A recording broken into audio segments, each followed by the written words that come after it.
like they know. Right, so there should be. So there should be like that. Oh, I didn't.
We're going to start the meeting.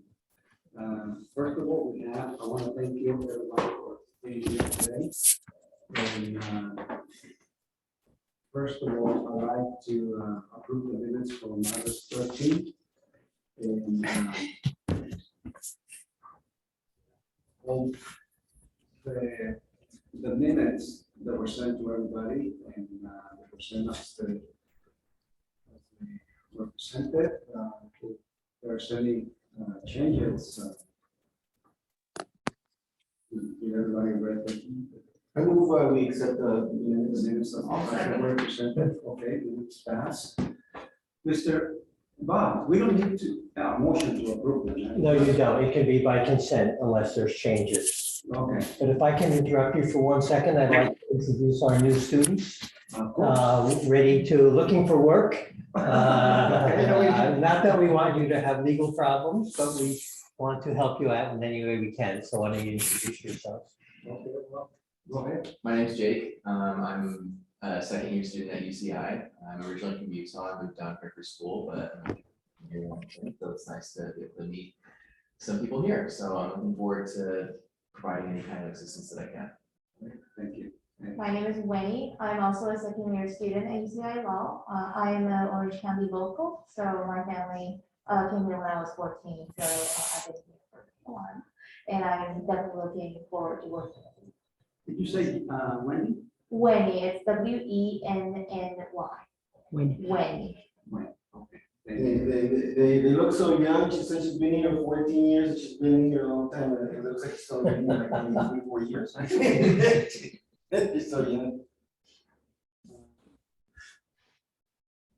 I'm Raul Yanez, President of Santa Ana Business Council. Thank you for coming. Anybody wants to go ahead? Please, sir. Teresa Oliveri from OCPA. I represent OCPA coverage for the Business Speaker project. Mike Hussein, a board member, and have a legal office on Bush. Mario Reyes, the Sound Church, and Anisha, the sound, the English side. In Tapper, I am a part owner and property manager of this building, and I'm also a board member and vice president of Santa Ana Business Council. Arturo Lomelí, Dennis downtown, property owner, board member. Bobby Berger, and I represent Santa Ana First Presbyterian Church, which is right across the street from the courthouse. Bob Solomon, my first time live in about 2.5 years. Lovely to see you all. I'm Claudia Nafa. I'm a consultant for Santa Ana Business Council. Madeline. I'm Madeline Spencer, and I'm a consultant for Santa Ana Business Council. Anybody else online, Madeline? We have Yes, Juan Shaw. One child, yeah, he told me he was gonna be on the online on the phone. Hi, how are you doing? My name is Juan Cha. I'm a property owner and also I'm a business person. Thank you. Thank you, Walter. Okay, we have a motion here to approve, but Madeline, can you provide if we have any information about him? Martin or Prescott? Yes. Javier. So we're currently waiting. There's a interaction that's gone on between the Consulate and Javier Marin. So we're waiting for a response, and when we get it, we will have a whole book to showcase for the Santa Ana Business Council so that they can make a decision. But we're still waiting on his reply. So it'll probably be here before the next board meeting. Okay, then we're gonna postpone this motion for the next meeting. Thank you, Madeline. Okay, I'm gonna give a little bit of report of what happened last Friday. So I got an email from the other group at home, Sean McCartney, Marcela Prado, and also Ana Lara, Jeanette Sanchez.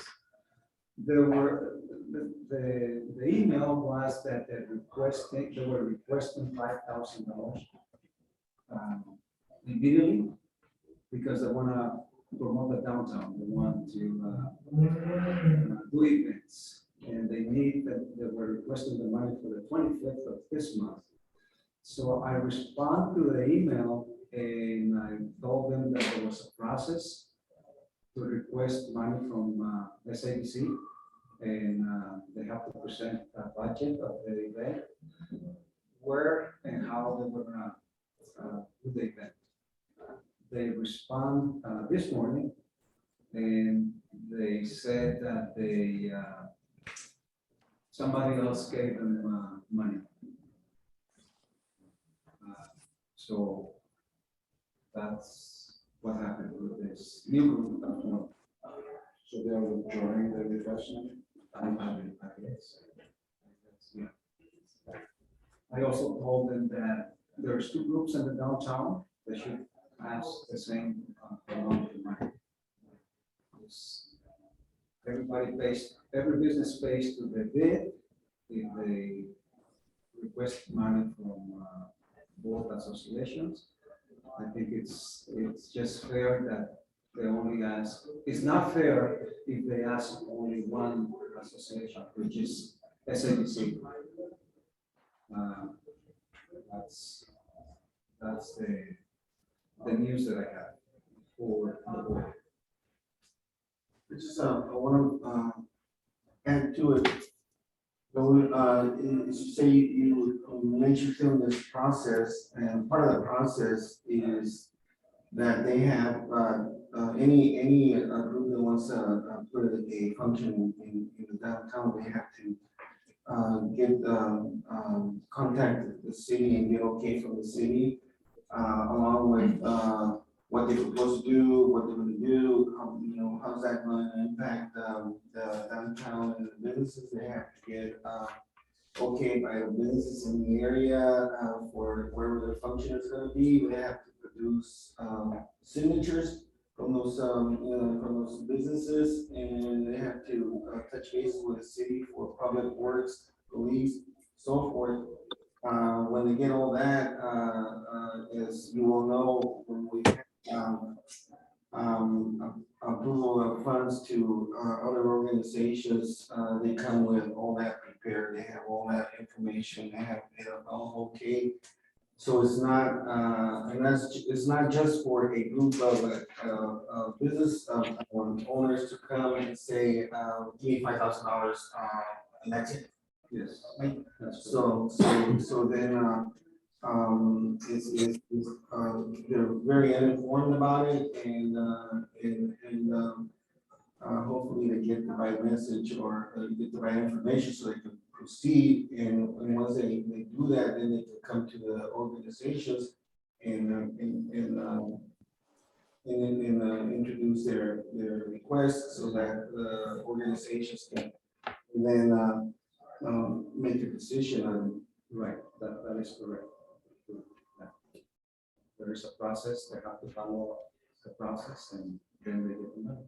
And we have to vote on the request also. The board has to agree and approve the money that they're requesting. Now, I was thinking, and maybe you can do it. Okay, yeah, good. And it's probably going to be related. But anything that now that the trolley cars coming through, it's gonna be, almost impossible to, do functions on the street because then, it's going to affect, the schedule of, the routes, right? So, no, that's not, actually, that's not accurate. So, I don't have the big graphic, but I can sort of, maybe do like a real quick and dirty here. So, here. Okay, so this would be 4th Street down here. So this is Santa Ana Boulevard. You know, you come from the train station, it makes kind of that little bit of a dip. So this is like the Sasser Park area in here. The streetcar, when it's heading back towards the Metrolink station, comes through, cuts through Sasser Park, and then comes across Ross Street. What we did was, and this work was just finished very recently, we put tracks in here on Ross Street to take the streetcar rather than continue on 4th, take it north and reconnect them and go use these tracks to go get back to the church. So that was done so that there could be events in the downtown that would take up the entire street that wouldn't affect streetcar operations. So there could be in the future, once the streetcar is operational, it doesn't preclude downtown events that would take up the full street. For 4th Street? For 4th Street.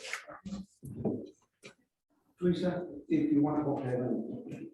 I also have a little bit of information about the funding for the group.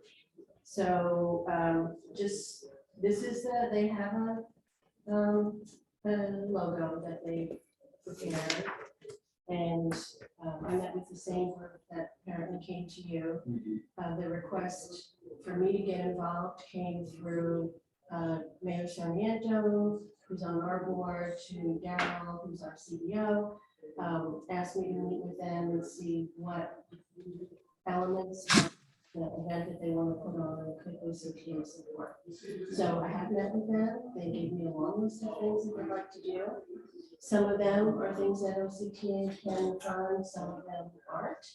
However, I did speak with Julie yesterday, and I think that the city would have some funding that they can also provide to help support. So, so the city and OCTA are going to partner to help produce this event, which is basically a 2 days worth of, I think right now the dates are October 22nd and 23rd, like 10 a.m. to 9 p.m. on Saturday, 10 a.m. to 7 p.m. on Sunday, where they would have like sidewalk, you know, put their merchant out on the sidewalk, have sales.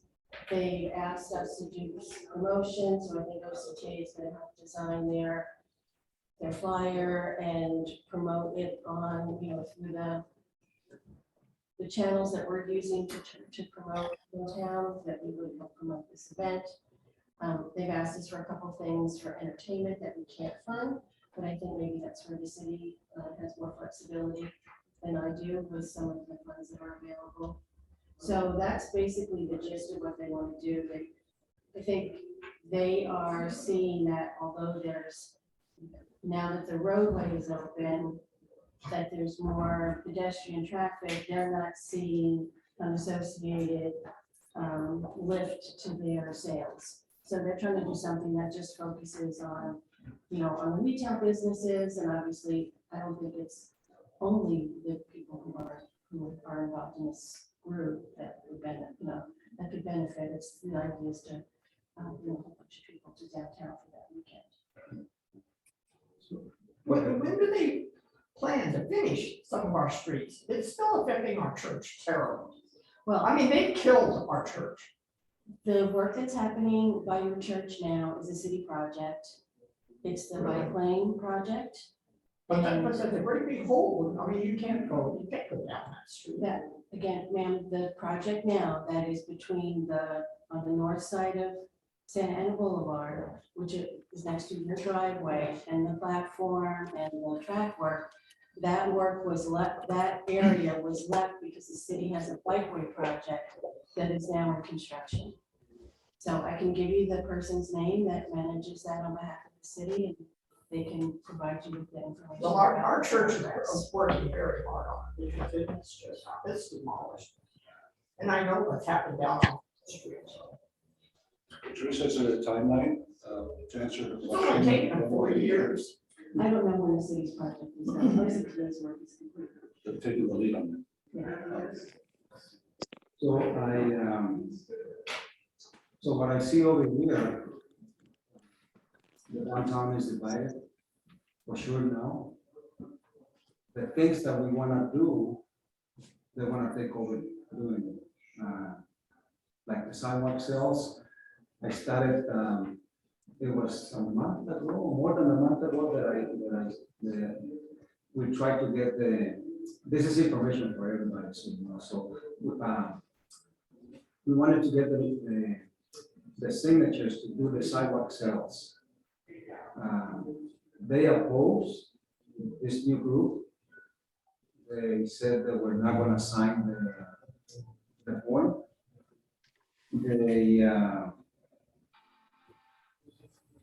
They wanna do events, that's fine.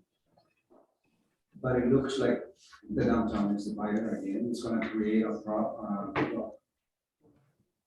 There's gonna be two groups doing events, that's fine. But the whole thing is their idea from before was to eliminate SABC and downtown. That's been their goal to do. And this is something that we see that the city is dividing the downtown again. Well, I don't understand it. So there's a group of 5, 6, 7, whatever, Yes. and then that have the power to eliminate 2 organizations. And how, because as you know, in order to eliminate a business improvement district association, it requires a petition to start the process of 50% of the businesses and property owners to sign that petition in order to get that going. Right. So whoever is interested in dissolving the downtown business improvement district, they have to get a petition and 50% of the membership sign it. It's not just, I want to do it. You know, they have to go through a complicated legal process with the city to do it, and the city can't dissolve it either without the 50% approval from the membership. So they could be whoever wishing, but doing it is the main thing, because they have to be really organized and have 50% of the membership on board with their idea. Yeah, and they have to go to the city, to the council, and present the signatures. And then they have to have the 1% Yeah. of the votes of businesses. Yeah, and as you know, in the democratic process, which is this, in the business district, there's just like any other democratic process, you don't need 100% on board for anything. You just need 450% to proceed. So I don't care what, voting for politicians, voting for a board, voting for anything, you don't need 100%. So let's say 20% of the people don't agree, it's not really a divide. It's just natural that you're gonna have a certain percentage of a group that you represent are gonna be on board for one reason or another, but that doesn't mean you're gonna dissolve in an association because you don't have 100% approval or by a membership. Yeah, their complaint is that we don't do any events. well, for during the construction, we couldn't do any event on the street. You have to move to the side of the Horse Street where the businesses are. And, but now that the street is open, half of the downtown is open, we can do events now. And we have one event coming up on, a big event this coming, Art Walk, the 1st of October. It's gonna be a big event. And we're starting to program events now.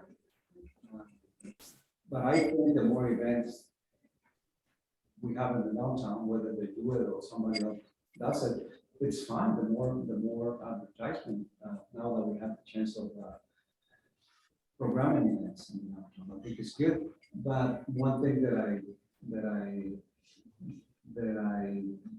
don't agree is the goal is to divide the downtown. And right now, I think it's the time to start working together and do events to bring people to the downtown. We need it right now. So we're gonna do it, and if they're gonna do the events themselves. Well, yeah. Go ahead. Yeah, I think too, some of the issues just raised, again, speak to the fact that Santa Ana Business Council combined with Downtown Beef are asking the city for a strategic plan to go forward and possibly revamp the bid so that all voices are heard. And of course, there's this other group that now wants to also do events, but they only represent maybe the merchants, where of course the bid is much larger. There's other sectors, that type of thing. So I think, again, it really speaks to the need for a strategic plan, because we really have to be moving forward in a strategic way that helps all the sectors and helps unite us so that everyone feels like there's a neutral party that's really evaluating what's best for the downtown. So again, I think all of this, every time we speak to the city or the mayor, it's back to the strategic plan. This is why we're feeling like this is a good thing for all of us. Yes. I agree 100% with what you said, and the thing that you were mentioning about, as you remember, before the everything started in the interruption with the construction and COVID and all that, same people, they talked about, and others didn't want any events in the downtown because they said that it affected their ability to do business, because the streets were full of people, there was no parking, and they had all kinds of different reasons for it. We're not having events now. Now they want to have events, but I think that it might not be associated with not doing events. It might be that they don't agree with the other types of events, and they want something in particular. I mean, we're mentioning that it's in the best interest of their businesses, and maybe that's the argument. So what you were mentioning about the strategic plan would cover those kind of issues where everybody is on board, because everybody is best interests are being addressed. In organizations, I believe that the failure is going to be because there's no coalition. Nobody has to agree about everything, but we have to agree for a common goal and have their issues addressed. If there's none, then that address is not being done with a plan or something similar, then you're going to have people not wishing to be cooperative. They have never been that. They always complain because, like you said, there's events on the street that it affects the businesses. They complain about that, but they also complain because there's no events. And so, what do you do when the situation is like this? Well, there's a strategic plan, but we're going to get everybody's that we mentioned is will not be considered. Because as far as the OCTA, Now, you have, you're involved with the downtown because there's train going through the downtown. Are you guys doing or planning on doing programs to attract ridership through your route? So as we get, I'll get into the construction update, after that, but right now, I think 068's position is we want to support events that come from the community side, because I don't think it serves us well to come in and say, okay, we're going to plan an event. You guys know your downtown best. You guys know your customer base is best. And I don't think we want to be seen as coming in from a transportation agency, presenting ourselves as experts in how to attract people back to the downtown. We are continuing to run ads through the Eat Shop Play program. There's, digital ads that are really, when you look at the metrics and we provide these to the businesses that participate with us, get a lot of engagement online. And we also know from some of the geofencing techniques that we're using that people who are seeing ads are coming into the downtown. Now, whether or not that translates to somebody buying something once they get here, that I don't know. We can sort of lead horses to water, but whether or not they get there, the water is the flavor or the temperature they like, that I have no control over.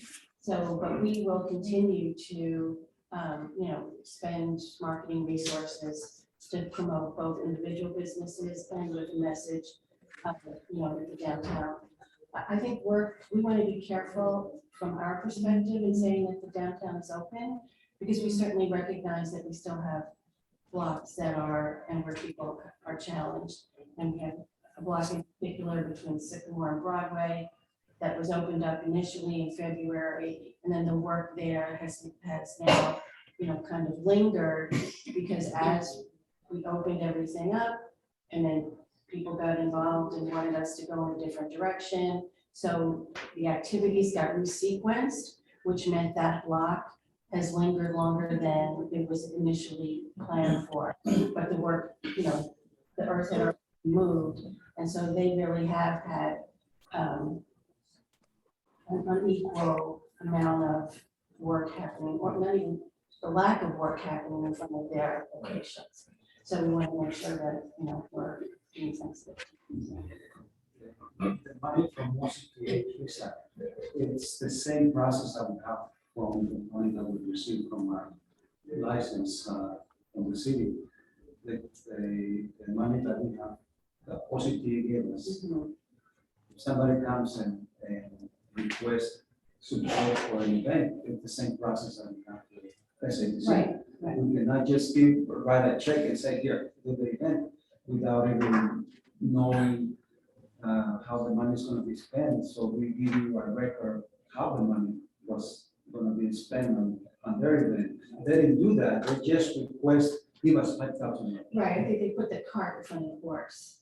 Yes. So I think they know what they want to do, but I think they're not as organized. They don't have an infrastructure in place, to kind of create a budget and find out how much they're going to cost on the front end. So they have concepts of what they want to do, but how to implement it is where they are, where they're having a challenge. That's where they need help. And so, again, OCTA is trying to stay as neutral as possible and not, but when I get direction from that we should be, involved in to help the event be successful. I still have the limitations I have. I too just can't write a check. Yes. Or, others have come to us with ideas that are just, I'm not saying they're not good ideas, but they're just things I can't find.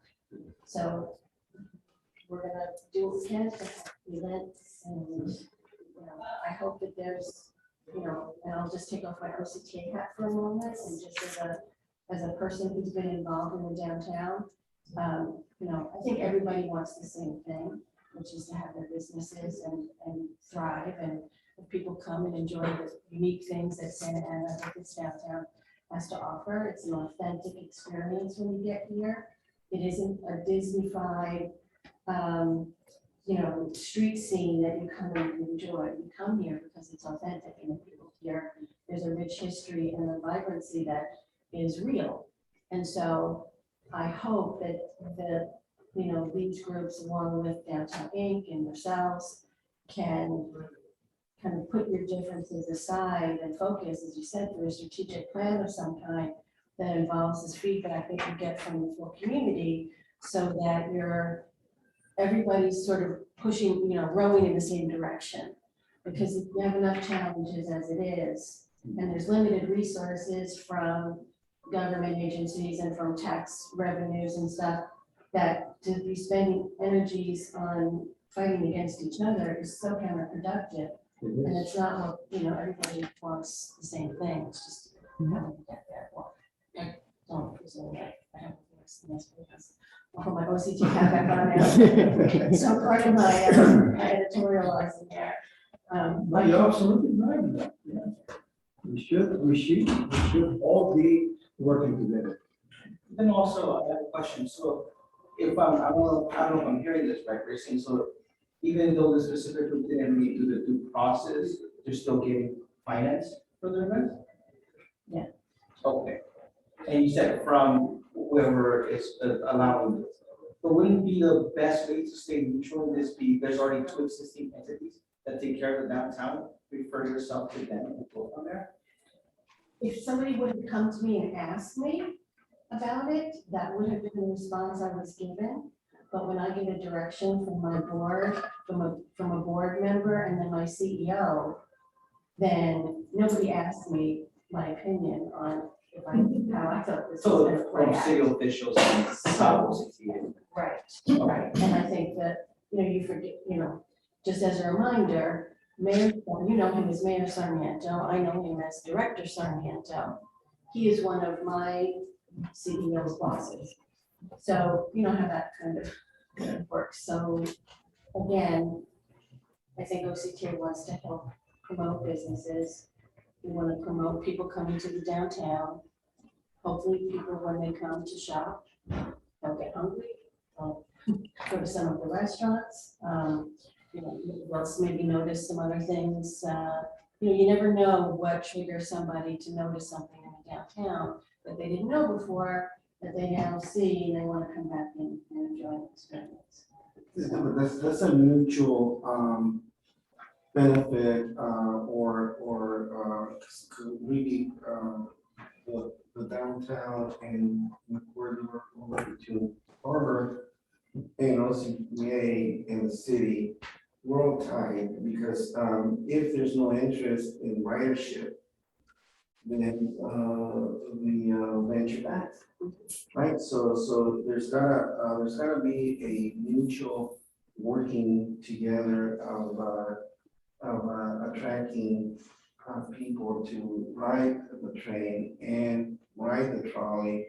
And in doing so, like I said, if I want to stop and buy here, buy there, have dinner, have lunch, whatever. But we're tied together. Economically, we're tied together. City, you, in the downtown businesses. So that was my question originally, is there any promotion? Because and we're tied together economically, and if people don't see anything in the downtown, in the route, then they're not gonna be interested in riding it, and then the rail system fades. So why don't I get to the construction update, and then I can kind of come back to some of the tactics that we're using to promote that. So in terms of the construction, I think everybody is aware now, we did honor the commitment that we made to get the work open between Sycamore, including that Sycamore intersection, all the way down to French. The sidewalk work is continuing and as the areas get completed, we're pulling the crowd fencing back. We're also opening up parking on the south side of the street. That opening of the parking on the south side is temporary in the respect that we're opening it before we've had an opportunity to do the striping, and before the city has an opportunity to install the meters. So those are still two activities that have yet to be done. And when those activities start, especially the striping, we will have to close the parking for a day or two while the stripers come in. And that striping is there to help give a visual guide to people that their car has to be behind this line so it doesn't get into the streetcar path. So that's all happening. We are now, you know that the intersection at Broadway is now opened up both at 4th Street and at Santa Ana Boulevard to complete work there. Those intersections are scheduled to be done before the end of October. So we're on track to do that. And then in addition, we have opened up the areas between Broadway and Ross, and that work has proceeded. And fortunately, in this section, we have not had any unknown utilities that we found in other areas that slowed down some of the progress and slowed down some of the momentum.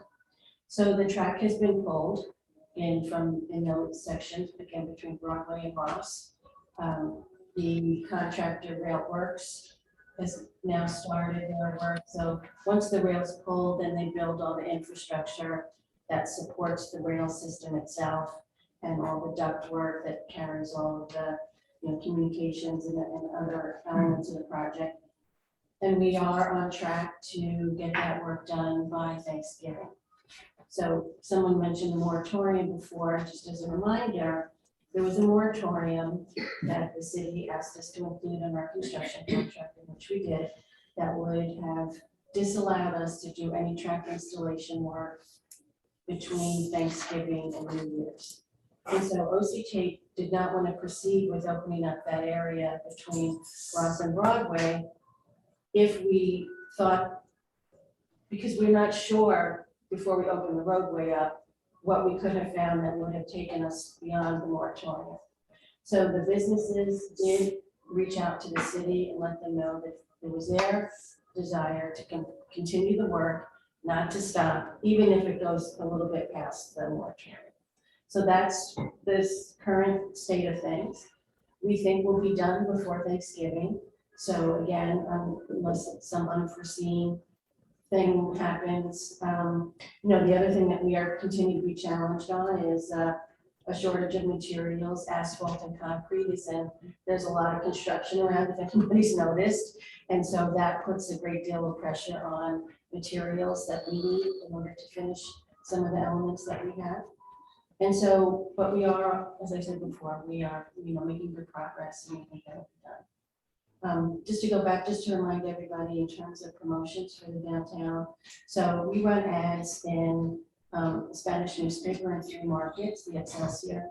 We're running ads on 2 Spanish radio stations.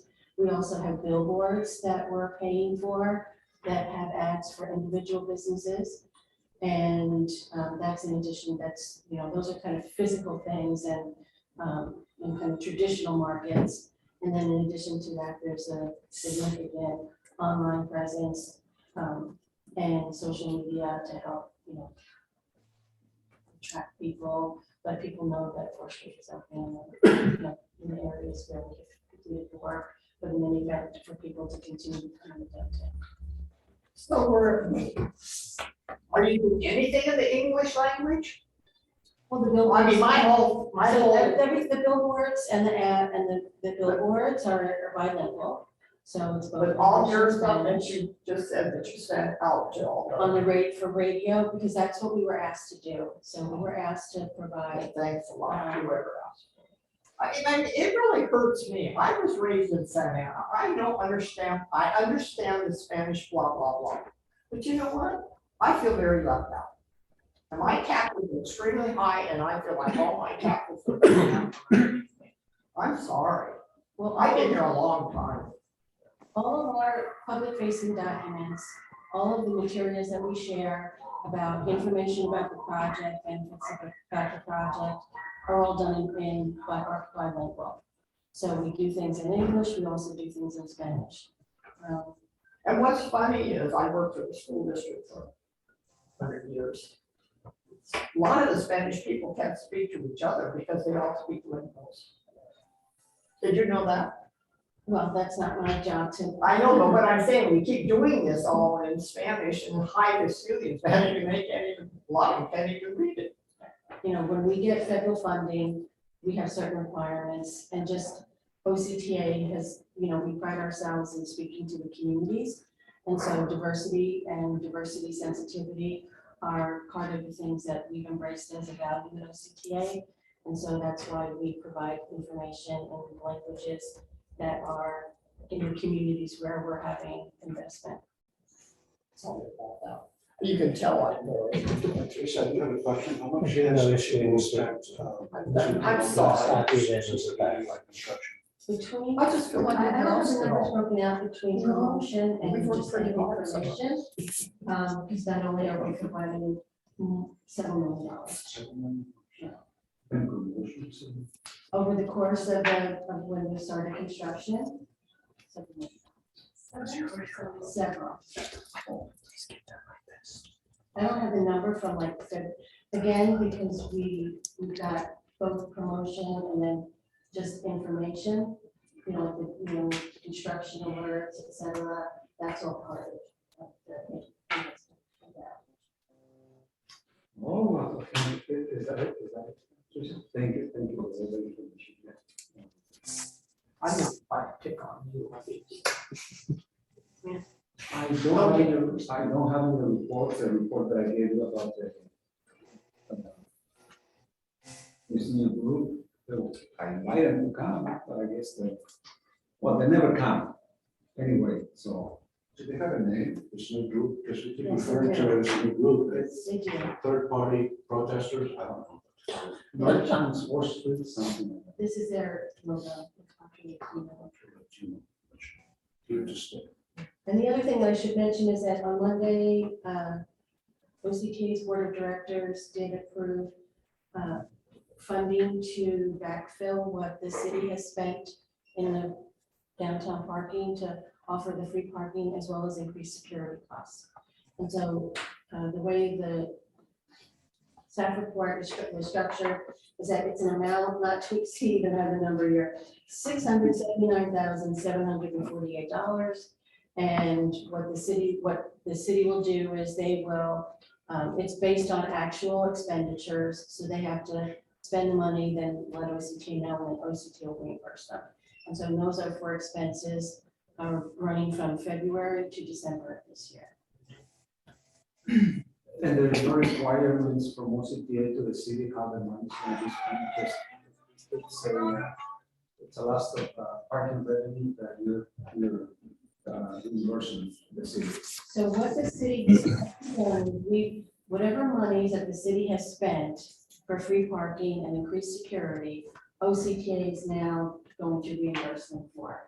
So what happens with the money that now gets restored to the general fund through this restoration, that I don't know, and that's a city decision. Well, thank you, Teresa. Claudia, do you have anything? Señora Arellanes, are you online?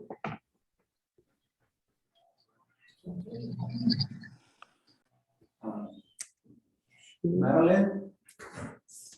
Hi. Yes. Okay, I'm gonna start with our report for the downtown.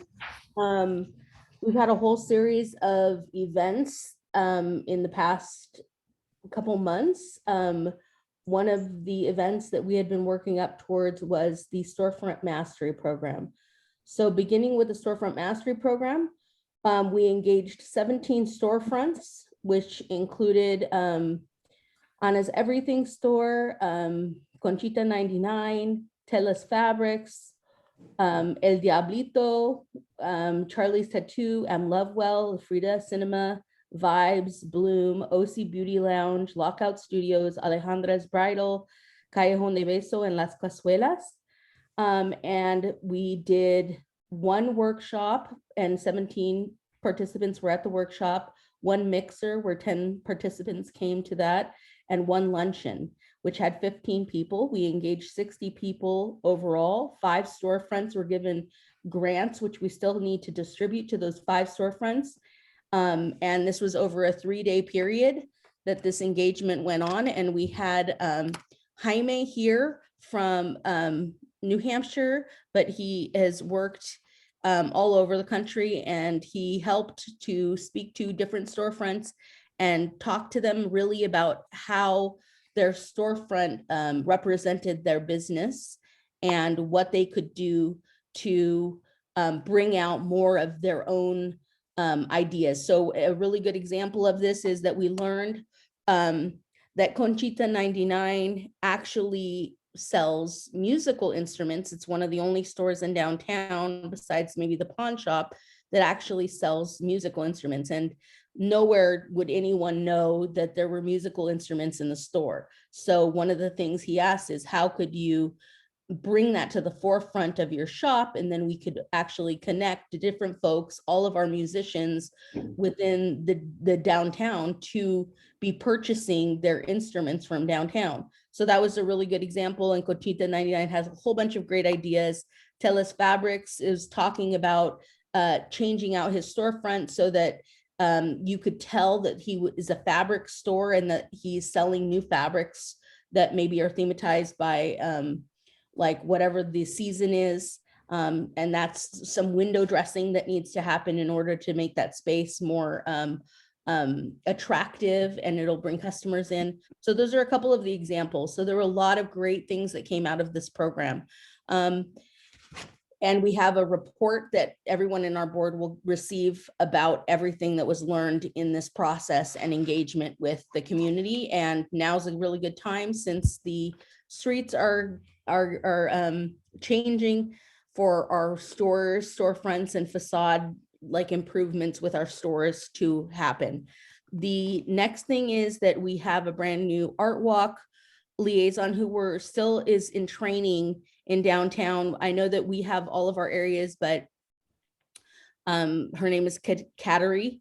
And in our past art walk, we're still working on honing the engagement there, but she had 16 creatives were hired. There was 15 market pop-ups with artists, 100 dancers in the downtown Callejon where we have, where we have our dancing in the streets, 5 artists who were employed in that area, and over 2,000 people that had come down for this event.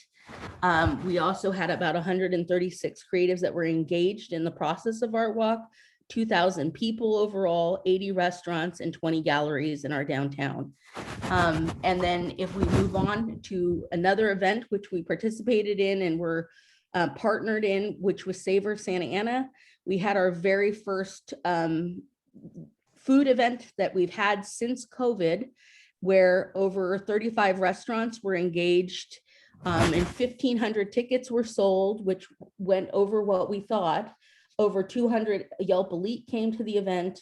We had 20 hoteliers that were a part of it, and over 40 restaurants that were in the actual event. It was a beautiful event. We had great help from folks on the board. Kim and her husband came out and sold tickets with us. We had Nalita Mendoza at the other ticket booth.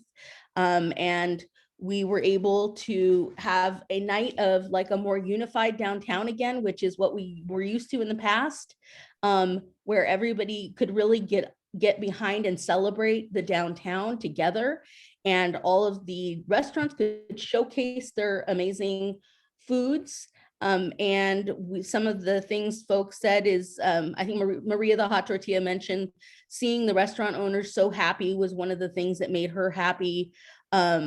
Another thing is Nicole from the Gypsy Den. She said that she hadn't remembered it being so great in the past, and so easy. They picked a really good set of foods that they shared with folks. Gus's was very popular that night, and we just saw that the downtown was really engaged, and it was really great. And we haven't done these events since COVID, so it's exciting to be able to actually do the citywide downtown events again. We did a series of the next one is the placemaking pop-ups. We had a gentleman named Guillermo, who is from Placemaking Mexico, and he came down and he did a series of pop-ups with us to really look at the activation of urban space and some of the issues. So we did a series of pop-up events, and he created a whole beautiful report that shows what happened, what was stated. We had an urban film festival that went over movies about urban spaces, and we engaged folks in all of our parks. That's where the pop-ups occurred, and as well as the Artist Village. So we were able to do a series of different events where it engaged different groups of community.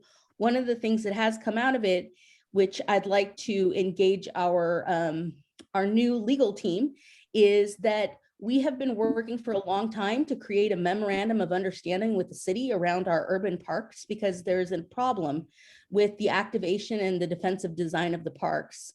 We have a lot of community members now backing this up, and we have data, and we're going to have about 10 more pop-ups. And it's not just Calle Cuatro Plaza, it's also the park that is Birch Park. It's also Angels Park, which actually isn't in the jurisdiction of the downtown, but it's very close, but it's a space that community cannot access. And there's also our public plazas, which is the Spurgeon Paseo, Artist Village. But the main thing is that community would really like to utilize these spaces, and what they feel like is that there's a problem in many, many respects to the access to this public space that should be for the people. And there's going to be a group of people forming. They're going to actually go to City Hall and talk about it, because children can't use Birch Park. The place is locked off. And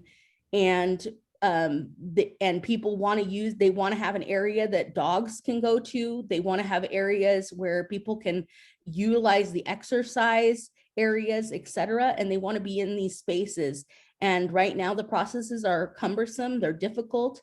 And one of the things that I've seen recently, which was really amazing, is that Parks and Recreation actually worked with a group in Seattle that actually has these, it's called a concierge service, where in all the parks, you can always find a person, like an information booth. You can always find, there's always activation, there's music in them, there's public seating, all of that stuff, because there's people there that have their eyes on the street. Also allowing, we learned that multiple of our vendors, for instance, a floral vendor or a palatero, are all kicked out of those spaces, which actually would attract more families and children so that they would actually stay in those spaces. And we would really like you guys to look at the municipal code, which I remember one of the past legal groups were looking at it, but all of everything written in those municipal codes around the parks are defensive.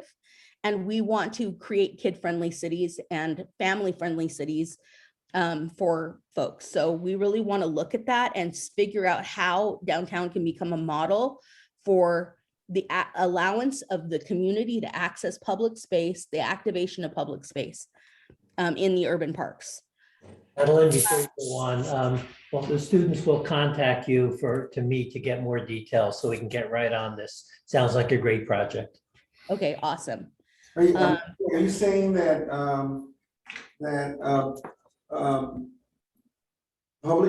public spaces are off limits to public?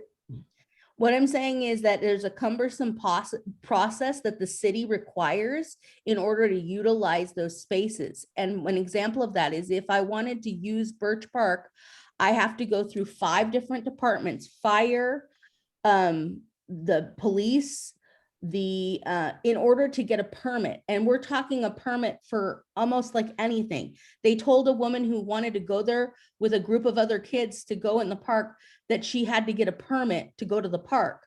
And they're like, why would I need a permit to go to the park? Huh? Just walk in the park? Just to go and play in the park. Like, it's very, very simple things.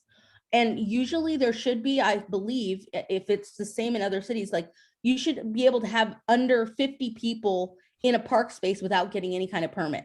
But right now they're saying that we need permits for everything. We've had to shut down our kid zone 3 times now. We haven't been able to do it because of the park permitting process. We did have the opportunity, which going on to our, to talk to the council member, and they want to help, which is great. They want to make it less difficult. They want to automate our ability to actually sign in and get those permits rather than have to go one by one with people and taking months and months to actually go through the process. So there is some things looking forward. We do have David Penaloza and Nelida Mendoza's support. And so one of the things that they've asked us for in the meeting with a councilman that we had recently, they did ask us to write another letter showing what monies we've lost in downtown that needs to be replenished. And they also would like us to tell them about what's needed for the park spaces. Marilyn, it means a question for the legal guys. My understanding is that rules and policies do not trump law. Okay, so if it is unconstitutional to ban public spaces, it doesn't matter what rules are in place. It doesn't matter what policies are in place. They're unlawful, illegal, and I think that the approach should be to address, is it within the law to have policies and rules that are unconstitutional. And this might be something similar to that, because in my mind, you can't ban public spaces. Public spaces are supposed to be for public, and that's constitutional. So it's a little bit broad, what you said. Generally, you're right, but for public safety reasons, as long as the closure applies to everyone equally, it's within the public safety powers of the state, and thus the municipality, and Santa Ana being a charter city. It could close spaces as long as everyone is treated equally. That said, we'll look into it. But you're generally right. But as always happens in constitutional law, sometimes it gets narrow. So we've taken Birch Park, which was built for seniors, not children seniors. That's Seniors, Right. age-wise. So now we turn it into a children's park, Bobby, we're not trying to turn anything into a children's park. We're actually trying to give the greatest access to multiple users, because the park is a failure. The park called Birch Park has a fencing around it, and they use that to keep out the homeless, number one. That hasn't deterred any activity from the homeless. And at the same time, the local community who would like to access and utilize the park have been now barred out essentially, but at the same time, they can go and use the park. Anybody, we can walk over and use the park. The problem is that to make it safer, even for the seniors and everyone, there needs to be activity going on in public spaces in these vacant areas. And right now it isn't being utilized in that way. Well, that's exactly what you were saying, right? That you can't just limit it to a certain group of a community to use and not others. And that's what you were addressing right now, that it has to be accessible to everybody. You can close it to everyone. You could have specific, seniors are a protected class in some ways. You can have housing, for example, that is limited to seniors. You could, what? We did have. Yes, you can, that is legal. But closing it to selective groups is a problem. It's a First Amendment problem. You can't close it to people who believe in one thing and open it to other things. We're seeing a lot of religion cases in the courts. So we will look at what's happening and what they can and can't do. You are right that they cannot have a policy that contradicts the ordinance. They cannot have an ordinance that contradicts state law. They cannot have a state law that contradicts the Constitution, state or federal Constitution. So we'll look at all those things. Okay, that's We're great. glad you have free lawyers. Yes. They will be a little something to do. There's, the next thing is that we did have a great meeting with the council members and we had a lot of dialogue. They have asked us to create a new letter to the council about the merchant group funding. So that's something that we need to follow up with. And one of the things is our board has written multiple letters in conjunction with Downtown Inc. around the merchant funding. But what I was hoping is that I know Kim Tapfer had worked on one letter and there was some other letters that were worked on, but I wanted to pull out from our past letters some of the some of the language that we had used in the past letters so that we could renew it and refresh it and resend it in. So I was hoping for some assistance from our board to actually look through those letters and let's make it refreshed and resend it to the city in a timely manner, because Nalita was asking for that information as soon as possible. And so was David Penaloza. And then the last thing is that we do have a series of upcoming events for the holidays that we are seeing: the Blading Camp, Noche de Altares, Viva la Vida, the Posalada, and the Tamalada, which are all many different groups. And we're still trying to figure out if they've really taken away the tree lighting from downtown, which we heard they were going to move over to the Civic Center rather than have the tree lighting in downtown. And we were just like, that seems a lot at the end of all of the stuff that's happened with COVID and all of the things that have happened with the transit in the downtown, to just also not have a tree lighting seems egregious in some ways. So we've asked, and it was agreed by David Penaloza that he would look into this because he doesn't understand why they would take our tree lighting ceremony away, especially at a time when we're trying to actually bring more to the holiday events. And that's all that I have. Thank you, Madeline. For the upcoming events, Madeline, is there anything that you have to say? No, I mean, to me, I like it. I mean, if people are good stewards, especially the folks who are a part of the downtown and they want to create events. We have new groups like the Feel Good events who've created the Posalada and Tamalada. I think that we have a lot of great nonprofits that are doing a lot of great work. Viva la Vida is also a nonprofit downtown that does things. I know that we're going to have Noche de Altares in Birch Park this year, which that's never happened before. I think that El Centro Cultural has downsized their event, which is a very popular event that was moved over to Flower Street, but they're going to be at Birch Park this year, which I'm excited that they're coming back downtown. And I also am excited that potentially Viva la Vida will be down 4th Street and maybe continue down 4th Street. So I really like the many different beautiful subcultures and different events that are in downtown. Now, regarding the December holidays activities, the Christmas tree, we heard that it was going to be removed from the Plaza Calle Cuatro. Are we having it? Is it going to stay or?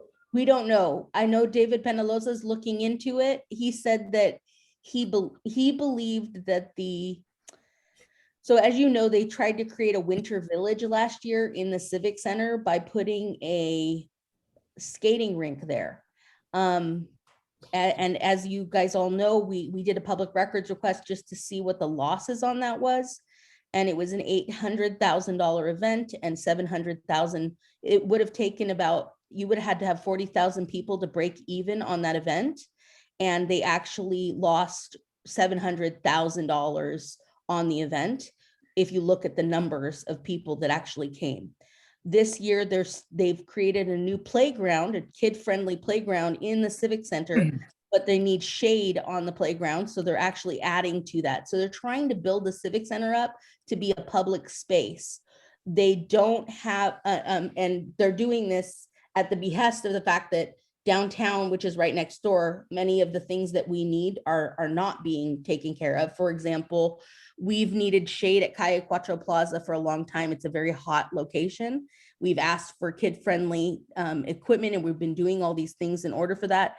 So we're seeing a lot of things pop up over there. And now the next thing is that instead of the tree being downtown, it's like they're picking between the two. Instead of like integrating like the two or creating something that actually includes both, it's like there's always the scarcity mentality where it's like either one gets it or the other gets it. So right now, the last thing we were told that there was going to be no tree in downtown, and we're waiting to follow up and find out if that's in fact the case, because we would like to have, it took us, if you recall, when I first came in 2014, we didn't have a Christmas tree at all.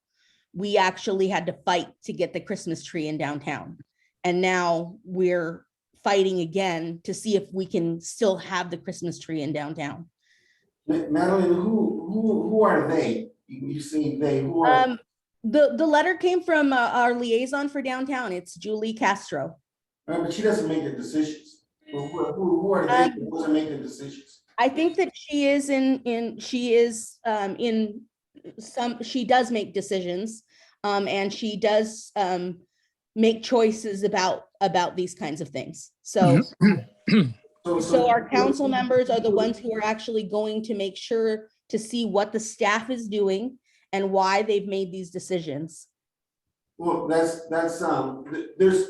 a reason for everything that gets done, right? I mean, we all agree on that. There's a reason for every decision. So we have to find out the reason for it. Right, which is what our we can speculate, and we can't get the reason, and we don't know who's making the decision. So we need to find out who's making the decision so that we can ask why it's being done directly from the person that's doing the decision. And that's why I asked you, they is vague, and you don't know who they are.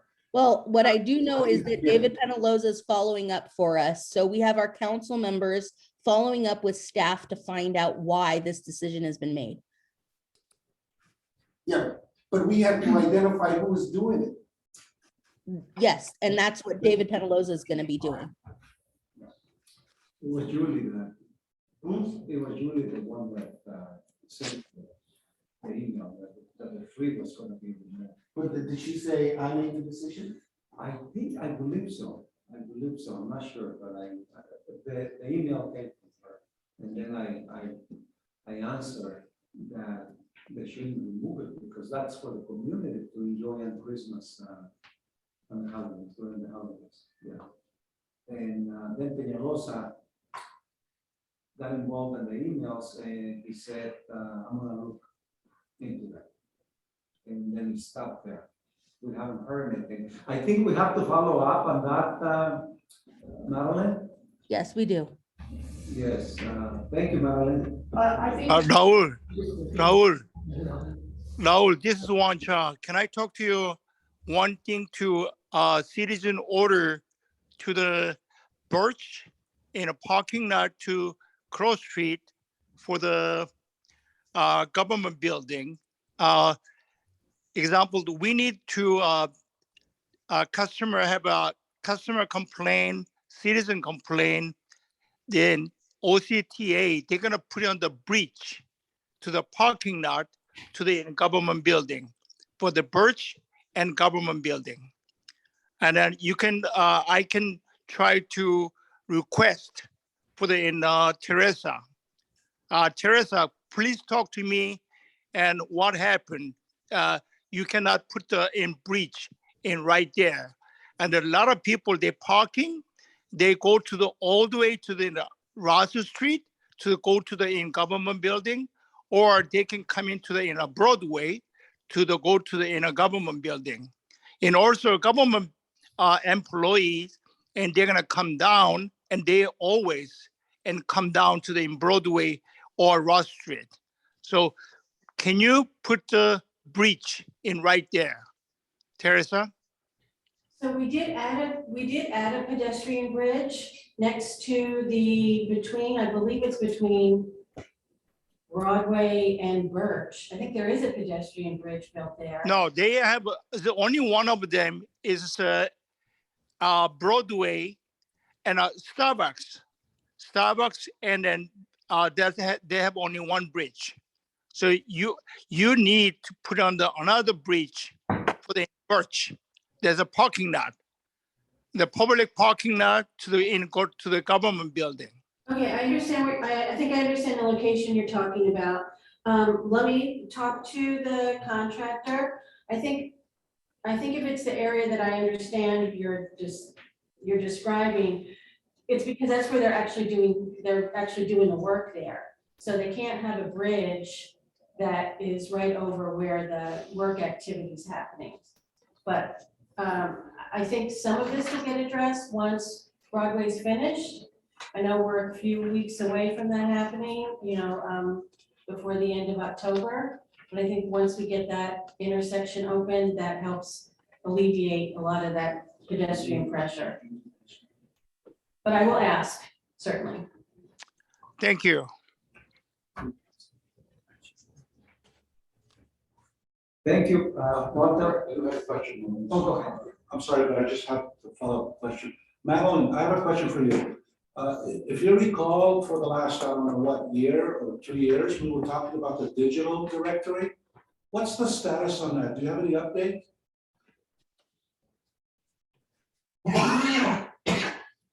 Oh, you're on mute. We can hear you, Madeline. I actually, Claudia Nafa, I think can take that because to her, she's communications report and she is the one who has been working on the digital, what we have is a connectivity between what we've created is actually a scan that we can scan to find out about what's downtown. So she can give you more information. Charlie, you wanted to make a comment? No. Charlie? No, you're good? Okay. You want to go ahead? Sure.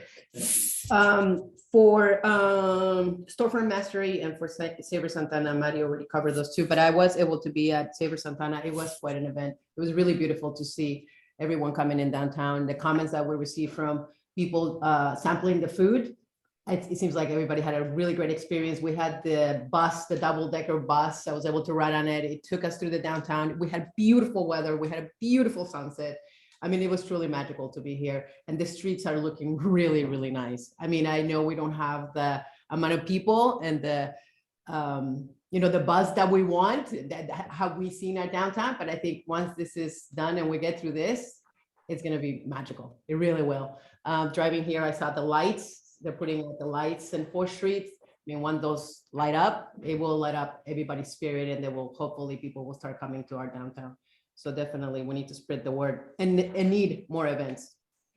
In terms of dancing on the streets, we're still working on our country music. We still don't have that DJ that we're looking for, but hopefully next month in October, the second Saturday of October, hopefully we'll kick off country music. About the digital directory. So there's a few things that we have. We created QR codes that have our calendar. We have a QR code that we have our directory, and then some of the business owners ask for a QR code that they can have in their storefront. So when people are walking by, they can actually just take that QR code and go inside their store, meaning what they have or whatnot. And we're trying to take it a little bit farther. I don't know if you remember a few months ago, there was a gentleman came and proposed to take digital pictures of 4th Street, pretty much scan 4th Street. And if some business owners wanted to hire him to take the photograph, the 3D photographs inside the building, inside their store, they could do that. So then when you scan the QR code, you go into the store digitally, you actually walk in and you see it. There's ways of getting that done at almost no cost now, because I think you can, and I'm working on it, you can download an app on your phone and you can go and take the pictures yourself and you're done. So technically you wouldn't have to hire. So we're working on completing the package. So hopefully that's coming by the end of October. And we're trying to decide how many QR codes too. So if we put 3 QR codes, our calendar, the directory for downtown, and their store QR code, which one are they gonna scan? So now we're thinking maybe directories will go in the parking garage. Storefronts will go in the storefront QR code will go individually, like Charlie Tattoo will have their QR code with the inside of their store, and so on and so forth. And then we have so we have the directory, individual, and then the calendar. So those are the 3 things that we're trying to combine, and we don't want to confuse people aside from other QR codes that they're already out there. So we're just. Can we have an update later on at the next board meeting? Yes. Get a status update on that? Yes. Also today is part of the Reach Out Play program, which we now have over 90 businesses in the downtown that are involved. So we created a map that has 3 different graphics showing 4th Street. One is Eat, so it lists all the restaurants, locations, places to shop. And then we have sort of play and services. So those are included too. And we can certainly, we have them, it's available online. We have hard copy. We put out, we have them over at the library, City Hall, other places. If any of the businesses in the downtown would like to have copies of them, and that they can have by their, their register or on their counter, we'd be happy to provide those as needed. So those are, people are, and they're small, you can kind of carry them around. I know everybody likes stuff on their phone, but sometimes people like to see it kind of laid out on a map too. They kind of plan where they want to go for the day. So we can. Teresa, do you think that anything like that could be put in the garages? Like if you have on there QR codes as well that people can scan, do you think some large posters can be put in the garage? So let me talk to Julie and find out. I don't manage the parking garages, and but let me talk to her. I don't want to also create something that will be looked at as a nuisance. If people just take them and then kind of toss them on the floor, I think that's something that we just need to make sure that we're not contributing to. I think sometimes it's better if they're located, in an event, a retail space. But we probably can also add them to, we've got some posters that we have in different locations, and add them on those posters as well. Let me talk to Julie, let me find out. Like I said, I don't manage the garage. I don't want to speak for what they'll allow us to do, but we'll certainly ask. Thank you. No new businesses, public comments on the agenda? No? Oh, I just have one comment or question. Since Julie's not here, who will be that person that's gonna come next time and represent the city? I have no idea. She was invited just like normally. And she didn't respond. She didn't have anything for the agenda. I guess she has a new. I think she's been on vacation, so I think she just back yesterday, because I haven't seen her in a while either. Oh, okay. So she's back from vacation. And then again, I don't want to speak with Julie, so, Sure. this is my day off. Yeah. I come to, because this is when you schedule your meeting. So I'm, committed to participating in activities in the downtown. It's also the city's day off, the city's dark today. Yeah. So that may contribute to sometimes her unavailability. Maybe, yeah. What's Julie's official title? Is she, or is her job exclusively as a liaison?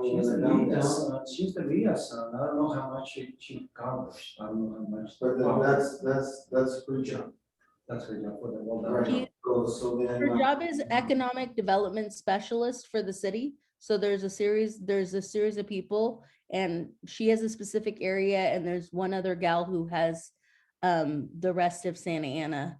So she's an economic development specialist. She works in the economic development department, but she's also the downtown liaison. Okay, so she's not exclusively that. She's not exclusively representing the city with an office here in the downtown. Because we had that before. Yes. We had like 3 different directors, and they had an office here in the downtown, and that was their job, exclusively in the downtown. And She so, does, she does have an office, we've heard, in the downtown above Perla's. It was an office space, I believe, that Ryan Chase opened up to her. It's above the Perla's restaurant. That's what we know, but I don't think the city has anything to do with her getting that office.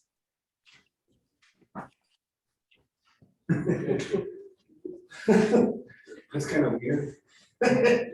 Okay, I know. There's,